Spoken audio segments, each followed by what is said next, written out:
Caril Ferret, bonjour. Bonjour. Bienvenue à la librairie Dialogue. Vous venez de publier aux éditions Pocket Jeunesse Crotocus Ier. Est-ce que vous pouvez en quelques mots nous parler de Crotocus? Quel genre de roi est-il et quel royaume gouverne-t-il? Crotocus, bon, c'est vraiment un tyran. Voilà, le lion est roi des animaux, en fait, donc il se la pète un petit peu, quoi. Donc c'est un livre un peu pour se moquer du pouvoir. Donc j'ai choisi un personnage symptomatique. Donc Crotocus, c'est le roi des animaux qui dévore tous ses sujets.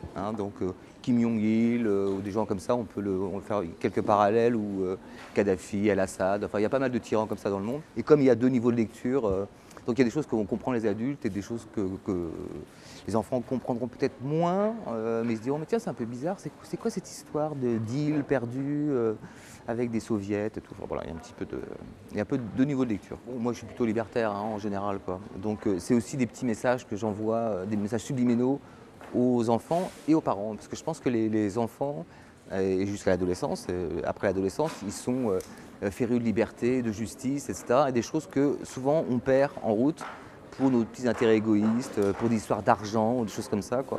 Et donc j'aime bien que les enfants ils soient motivés par cette idée d'aller voir plus loin, quoi, en fait, quoi, que le bout de leur nez. Et le bout de leur porte-monnaie, surtout. Alors Caril Ferret, vous écrivez des ouvrages pour adultes, des ouvrages pour la jeunesse. Est-ce que ce sont pour vous des écritures complémentaires alors que vous écrivez sur des sujets variés, de manières différentes également? Bon, pour moi, il y a déjà une grosse différence, c'est que pour mes romans adultes, enfin du moins Aka, Hutu, Zulu, enfin qui se passent à l'étranger, il me faut entre 3 et 4 ans. Pour la jeunesse, il me faut entre 3 et 4 semaines. Donc c'est pas du tout mais ça représente aussi la pensée complexe qu'il faut pour un roman adulte, où j'essaie de tout mettre dedans, enfin les contextes politiques, social, géopolitique, ethnologique, etc.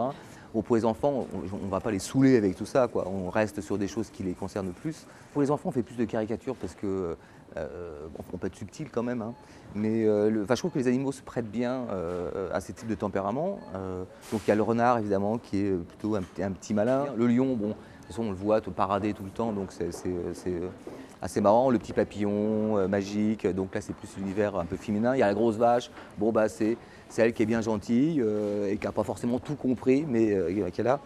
Donc ça s'amuse beaucoup de faire mélanger un petit peu tout ça. Et c'est vraiment les travers humains qui sont effectivement décrits dans ce livre avec un peu d'ironie, on va dire. Et je pense que de toute façon on est tous reliés les uns aux autres, quoi. Et l'écriture aussi est reliée les uns aux autres. Et qu'on écrive pour le théâtre ou la radio comme je le fais aussi. Donc là je travaille plus les dialogues. Avec les enfants, c'est le rythme. Ça, il faut que le rythme il soit soutenu parce qu'on n'a pas envie qu'ils s'endorment. Et pour les adultes, il faut c'est un mélange de tout ça, quoi. Mais tout me nourrit.